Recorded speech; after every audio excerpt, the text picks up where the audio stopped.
Come and listen to my story about a man named Jed. A poor mountaineer barely kept his family fed. And then one day he was shooting at some food, and up to the ground come a bubbling crude oil, that is, black gold, Texas tea. Well, the first thing you know, old Jed's a millionaire. The kinfolk said, Jed, move away from there. Said, California is the place you ought to be. So they loaded up the truck and they moved to Beverly Hills, that is, swimming pools, movie stars. The Beverly Hillbillies.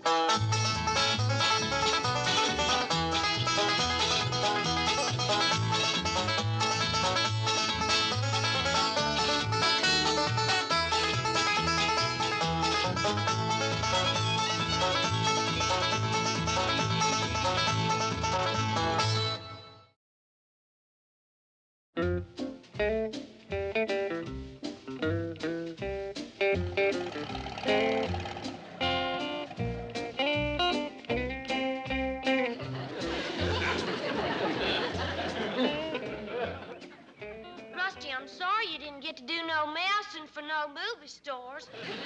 None of us get to do nothing for nobody. Well, Jed, do you still think you can make friends with these Beverly Hills folks? I gotta admit, it ain't easy. Jethro, did you keep track like I done told you? Yes'm, Granny. Oh, we went to 27 places. And what happened? Tell them, Jethro. I know, Granny, I was there. Tell him, Jethro, so he won't forget. Well, at 14 places, we didn't even get through the electric gates. At 8 others, we got through and then got chased out by dogs. Are you listening, Jed? Granny, I was there. Tell him, Jethro. That leaves 5. At 3 of them, we got mean-mouthed by the butler. The other 2, one turned the hose on us and one called the police. Want to hear it again, Jed? No. Is we ready to go back home to the hills where we belong? I am. Well, I'm not. I'd be out of place back there with them country people. I'm done become what you call a big city boy. Now listen, big city boy. If your Uncle Jed says we's going home, we's going home. Well, I ain't said it yet. Gotta study on it first and talk to Mr. Drysdale. Mr. Drysdale. It was his wife that turned the hose on this. Turned the hose on them? Now, you listen to me. You get right over to the Clampetts and get down on your knees and apologize to them, and that is an order. And if my wife sees you, I'm getting a new butler. Excuse me, Chief. Mr. Lester is here again. Who? Leroy Lester. He's the little bookkeeper who's been trying to see you for so long. What about? Well, it seems he's being replaced by a computer. And... All the bookkeepers are being replaced by computers. Didn't he receive the mimeograph notice? Well, yes, Chief, but Mr. Lester has been with the bank for 47 years. He was hired by your father. If you could just have a word with him. Oh, all right. Come in, Mr. Lester. Mr. Drysdale will see you now.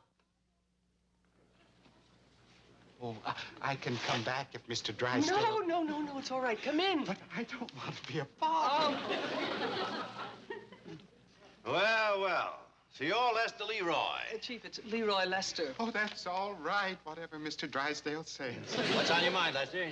Well, Well, speak up. As I told you, Chief, Mr. Lester is being retired to make way for automation in the bookkeeping department. Oh, lucky you. Now you can take it easy. You'll be getting a nice, big, fat pension check every month. I will? Well, certainly. You qualify for government Social Security, don't you? Yes, sir. I thought you meant I'd be getting something from the bank. Oh, well, you will. You will. We're not going to forget 47 years of faithful service. He qualifies for something from the bank, doesn't he? A tie class, fountain pen, something like that? Actually, Mr. Lester is entitled to receive a gold watch. Oh. Are you sure? Yes, Chief. Solid gold. I hear those new stainless steel watches have got them all beat. Shockproof, waterproof. Swim a lot, do you? Oh, it's great exercise. Take a few lessons. Meanwhile, I'll have your watch engraved with your name on it in nice big letters. Lester Leroy. Thank you. Chief, it is Leroy Lester. Oh, if Mr. Drysdale likes it better the other way, I can change it. Well, thank you again. Goodbye. Mr. Lester, you haven't told Mr. Drysdale what you've been waiting all these weeks to say. But he's busy. Oh, speak up. What is it? Well, He'd like to go on working. He feels he can be of real service. I'd be willing to give up the watch, even the raise you gave me. When did I give him a raise? In 1963, when the government increased the minimum wage law. Now, surely there is something Mr. Lester can do. He's always been our finest bookkeeper, an absolute whiz at figures. Well, all right. Just call me an old sentimentalist. Lester, Yes, sir. one day a month, you can go to my house and straighten out my wife's checkbook. Thank you, sir. Thank you, Miss Hathaway. Chief, you are not serious. I certainly am. Tell him he can start today. Of course, I can't pay him what he's getting here, but he can use the pool. You are all hearts. And get him one of those stainless steel watches. And I guess I'm just an old softy. Pa, how many critters can I take back home with us? Oh, I'd say as many as you can fit in here comfortable without scrapping. Why don't you fetch some out and try it on for size? Yes, sir, Pa. Get the truck greased, boy? Pretty near. I run out of possum fat. Randy, I'll give you some more. Uncle Jed, I gotta talk to you. We ain't really going home to the hills, are we? Well, I kind of think we ought to give it a try. Granny's had it in her craw for a long time now. Gee whiz, Uncle Jed. Just between us men, I got me a real problem. What's that? I'm in love. Who with? Pretty near every girl I see. Then I reckon it can't be too serious. But there are 4 or 5 girls that I'm desperate in love with. In fact, I done asked them to marry me. All of them? Yes, sir. What if all 5 of them says yes? Wouldn't that be something? Yeah, that'd be something, all right. Appears to me like this might be a good time for you to get out of town. What am I gonna tell my sweethearts? Well, the smartest thing would be goodbye. And the quicker, the smarter. Boy, Mrs. Drysdale's maid sure is gonna be heartbroken. She's gonna fling her arms around me and hang on and beg me not to go, and smother me with kisses and bawl and carry on. Yeah. The way some of these girls say goodbye makes leaving them right worthwhile. Get going, boy. Yes, sir. Hi, Mr. Lester. Oh, hello, Miss Trigo. Where are you going? Oh, up to Mr. Drysdale's house. It's such a beautiful day, I thought I'd put the top down. Is this your car? Well, not yet. I still have 3 years of payments to make to the bank. Mind if I ride to the corner with you? Oh, I know. Certainly not. Here. No, that's all right. Stay there. I can get in. Oh, all right. Now, Elmer, you stop that shoving. Little Arnie's got to have room, too. Now, come on, ride back home. And remember, if Eleanor lays an egg, it's share and share alike. How's it going, Ellie? Well, Pa, I think I'm going to have 15 or 20 critters left over. Well, then you'd best commence finding homes for them. What about Bessie here? Well, I figured she could sit with us and spell Jethro with the driving. We'll have to see about that. Hey, Pa, we got company. Yonder comes a car up the driveway lickety-split. Ain't that queer? You can't even hear the engine running. Put your brakes on, little fella. Oh, howdy there. You got car trouble? Well, He got stalled in Miss Drysdale's driveway, and she couldn't get her limousine out. And she went to mean-mouthing him something awful. If I hadn't come along, I'll bet she'd have turned the hose on him. Well, don't let that bother you. She done hosed us down once today. My name is Jed. This here's my daughter, Ellie. I reckon you met Jethro. Howdy. hello. Don't believe I caught your name. Oh, it's Lester. Leroy. Oh, Lester Leroy. Well, that's close enough. Come on inside and set a spell, Mr. Leroy. Jethro will fix your car for you. Well, I don't have much money. Why, you'd insult Jethro if you offered him any money. No, he wouldn't. Riddles is ready. Come and get him before... Jed, did you go and buy a sporty car just when we's leaving? Oh, Granny, this sporty car belongs to this gentleman right here, Mr. Lester Leroy. Oh, well, come and take Riddles with us, Mr. Leroy. Oh, no, thanks. I don't want to be any trouble. It's on the table. Well, you go ahead. I'll be all right. Well, now, we sure don't aim to let you sit out here whilst we eat. Come on. Oh, no, but I don't want to impose on anybody. We'd be glad to have you. Come on. Oh, no. I'll just wait right here. Jethro, the Vittles is getting cold. Fetch him in.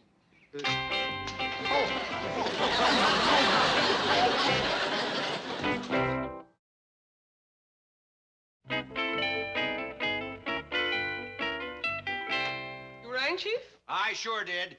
I want an immediate audit run on the books of that little playboy embezzler, Leroy or Lester, whatever his name is. Playboy embezzler. Poor mousy little Mr. Lester. I'll tell you how poor he is. He has one of those expensive hobbies going. What's that? Restoring antique automobiles. Chief. He was seen driving away from this bank in a 1919 runabout. And as for being mousy, get this. He took that beautiful Miss Trigo with him. Well, perhaps he needed some help with your wife's checkbook. Ah, that's a laugh. I talked to the butler. He never even got to the house. If you ask me, he and his sweetheart are headed for Mexico. Mr. Lester is old enough to be Miss Trigo's grandfather. And rich enough to be her sugar daddy. No wonder he didn't want to retire. He's got a gold mine here. And he's been working the claim for 47 years. I'm sure this is all a mistake. Then where's Miss Trigo? I just called. She's not at her desk. Well, perhaps it's her lunch hour. And you wonder why I'm replacing people with computers? Computers don't take lunch hours. They don't even take coffee breaks. And best of all, they don't run off to Mexico with your money and your beautiful secretary. This is all too incredible to believe. Oh, yeah? Well, you order that audit and alert the highway patrol. Ooh, I'll bet right this minute that peewee playboy is sitting at some resort hotel stuffing himself with caviar and champagne.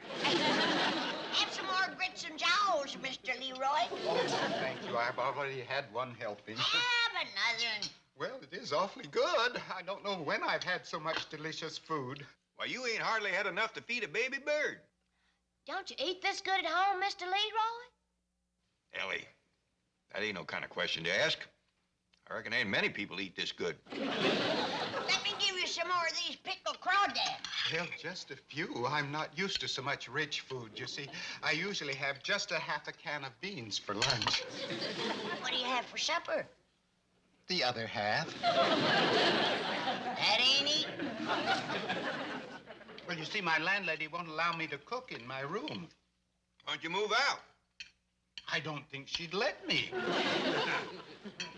Oh, not that I'd want to. You see, I get my room for $2 a week. That kind of money you can't even cook? No, sir. At that price, they ought to throw your meals in.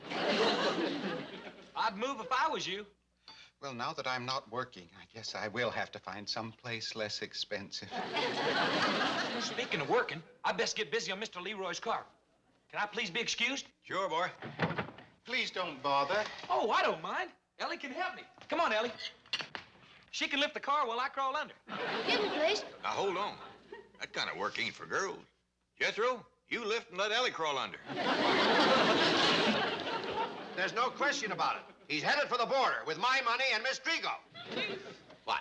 We have Mr. Lester's file. Good. I'll keep you posted. Well, where is it? Would you bring in the file, Miss Trigo? Here you are, Miss Hathaway. I thought you were on your way to Mexico with Lester. No, Mr. Drysdale, he dropped me at the corner. Exactly what you can expect from his kind. By now, he's probably picked up some senorita. Miss Trigo agrees with me that Mr. Lester simply could not do these things. Fooled you too, eh? Mr. Drysdale, that's the sweetest, meekest, mildest little man I ever met. And poor as a church mouse. Well, I hear he lives on practically nothing but beans. Sure, he's been in training for Mexico. Would you like to hear about his antique car? You bet. That car was purchased new by Mr. Lester in 1619 at a cost of $550. In fact, your father arranged for this bank to finance it. Good old soft-hearted Dad. I bet he even gave the scoundrel easy payments. Very easy. He's been making them for 46 years. And he still has 3 years to go. You get back to your desk.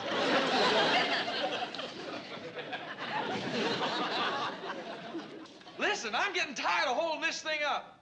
If there ain't nothing wrong under there, then come on out.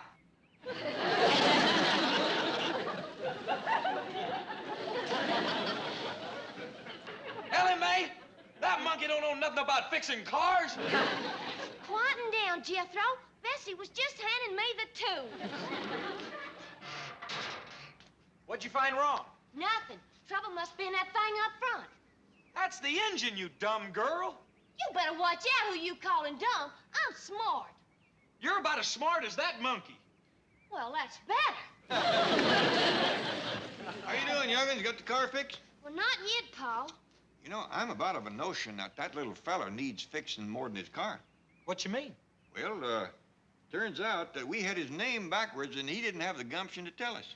He is right skittish. I believe that a good-sized bunny rabbit could face him down. Reckon there's a way to help him? I hope so. I sure would like to get a little starch in his spine before we leave town. You mean to tell me that after 47 years they's given your job to a machine? Well, I don't blame them, really. I'm getting old. Nonsense, you're in the prime of life. My age. But I'm not as fast as the machine, especially with this rheumatism in my hands. Rheumatism? Mm-hmm. I got medicine that'll fix that. Oh, don't bother. I got it right here.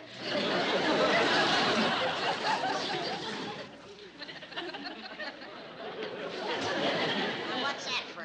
I'd like to help with the dishes. I'll fetch Ellie for that. Here. You swallow this. It's good for what ails you.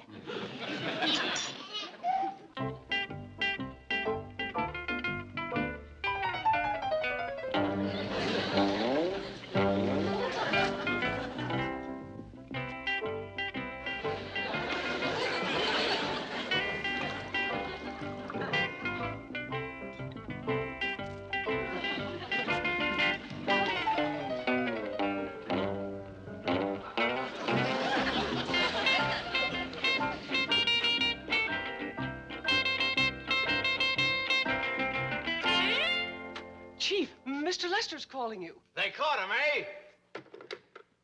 Hello? Mr. Drysdale, Yes? I have a message for you. Well, let's have it.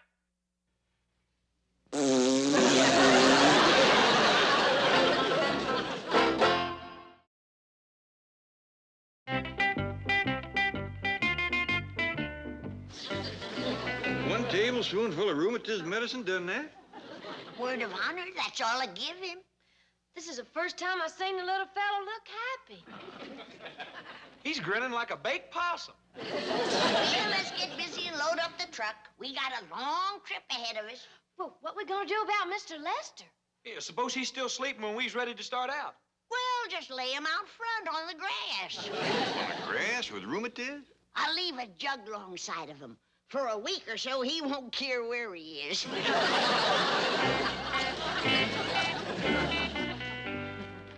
Hand them to me faster, Jed. The quicker we get packed, the quicker we'll get on the road. You know, Granny, I've been thinking. By the time we get this stuff loaded, it'll be sundown. So? So, that truck ain't the best thing in the world to be driving after dark with no lights and all. Well, we'll do what we done on our way out here.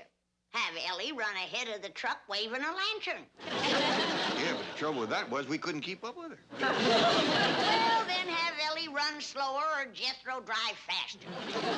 'Cause I ain't aiming to stay one more night in these Beverly Hills where we ain't wanted and we ain't needed. Until today. What do you mean? Mr. Lester, I ain't never seen nobody that needs somebody worse than him. Now, Jed, he ain't our lookout. We didn't ask him to come here. We didn't have to. Jethro fetched him. Well, then have Jethro fetch him back where he found him. For Miss Drysdale to mean mouth and turn the hose on? Now, Jed, you stop right where you are. I know what you're up to. You're wanting me to feel sorry for that little feller, so's I'll give up the idea of going home and stay here and help him. That's right. Is it working? Yeah, doggone it, it is.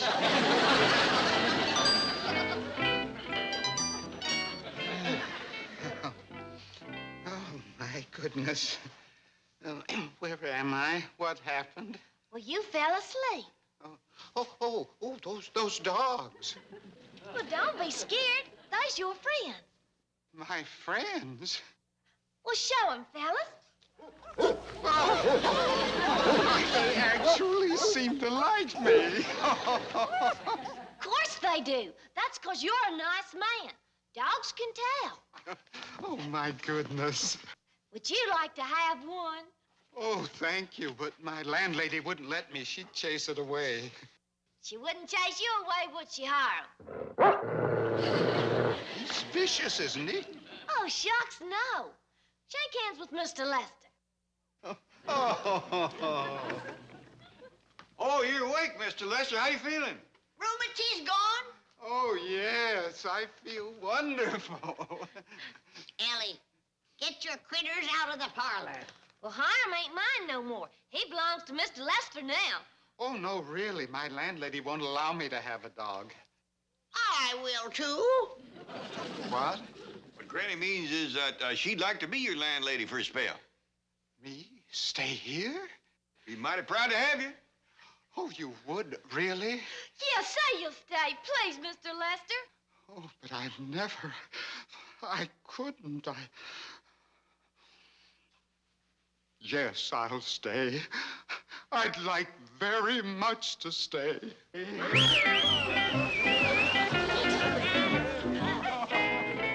is the audit of Mr. Lester's books. It has just come off the computer. How much did the little crook get away with? His books balanced to the penny. Not one mistake in 47 years.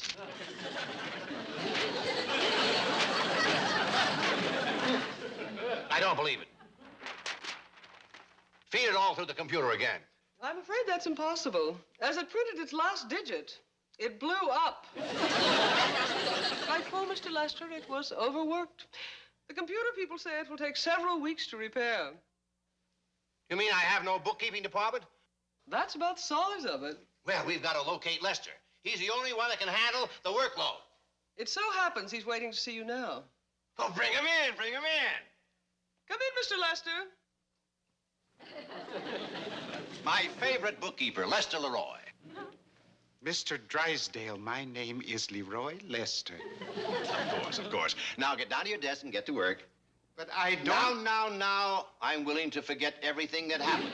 You get your old job back with no cut in salary. And I'll even refinance that car again. Make those payments easier. Mr. Drysdale, I'm taking an extended leave of absence. You see, I haven't had a vacation in 47 years. But you can't afford one. Oh, yes, I can. I'm staying with friends. You haven't got any. Where are you, Leroy? In here, Jed. Oh, howdy, Mr. Drysdale, Miss Jane. Leroy, come on. Ellie Mae's waiting to give you a swimming lesson. After that, you and me's going hunting. You two are friends? You betcha we are. Come on, Leroy. Oh, wait, Mr. Clampett. I need Leroy. He's my favorite bookkeeper. My only bookkeeper. Oh, yeah, Miss Jane was telling me about your cipher machine blowing up. Well, we took care of that. Come on in, boy. Jethro?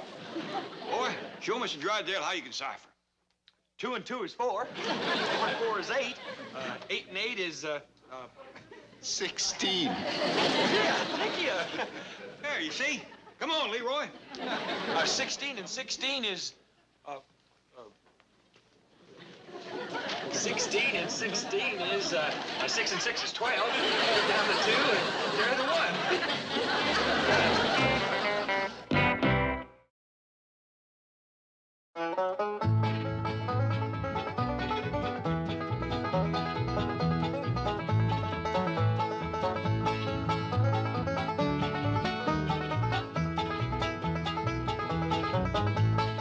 it's time to say goodbye to Jed and all his kin. They would like to thank you folks for kindly dropping in. You're all invited back next week to this locality to have a heaping helping of their hospitality. Hillbilly, that is. Set a spell. Take your shoes off. Y'all come back now. Here? This has been a Filmways presentation.